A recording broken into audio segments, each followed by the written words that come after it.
know what to do with all of that. What does that even mean?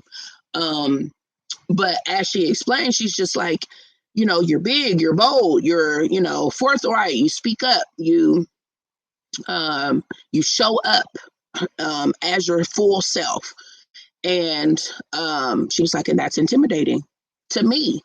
Now, mind you, that's an opportunity for her. And here's why I say we constantly have these opportunities in relationships, because we got our own stuff that causes us then to project that onto other people.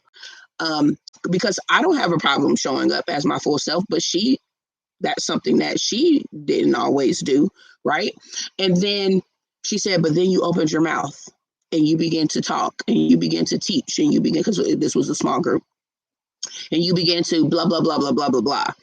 And then she was like, then I was taken aback. Same thing happens with me in corporate. They see me show up with my colorful hair. They see me show up in clothes that are not all black or all blue or very bland, right? I've got my earrings on, yada, yada, yada, my fun glasses. And they think I don't know anything. And then I begin to speak. And then I begin to teach. And now they're like, oh, you do know something. And so again, another opportunity to be offended, right? So it's like relationships begin to get so hard because it's constantly like this fight against being offended. And I think that's why Jesus told us that whole piece after the Sermon on the Mount about not being offended, that we know it's going to happen, he says. We know it's going to happen. And so maybe today that's what this is about, like that we learn not to be offended in our relationships.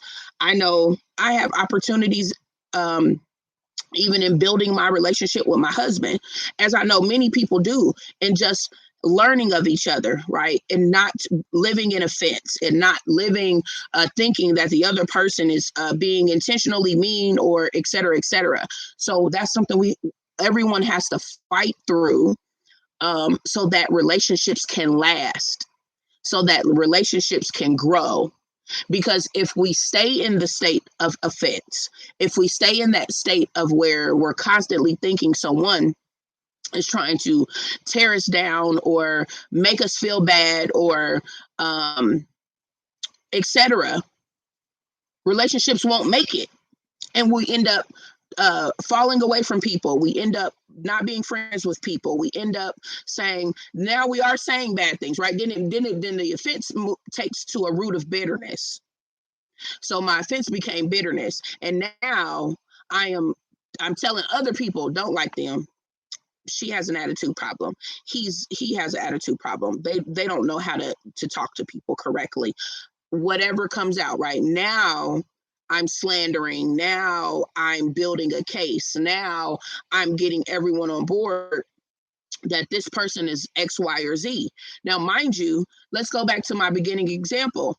If they're struggling with acceptance and validation and rejection, 9 times out of 10, they're just projecting poor behavior onto you through their own perverted lens, right? Their lens is dirty. So it really had nothing to do with you in the first place.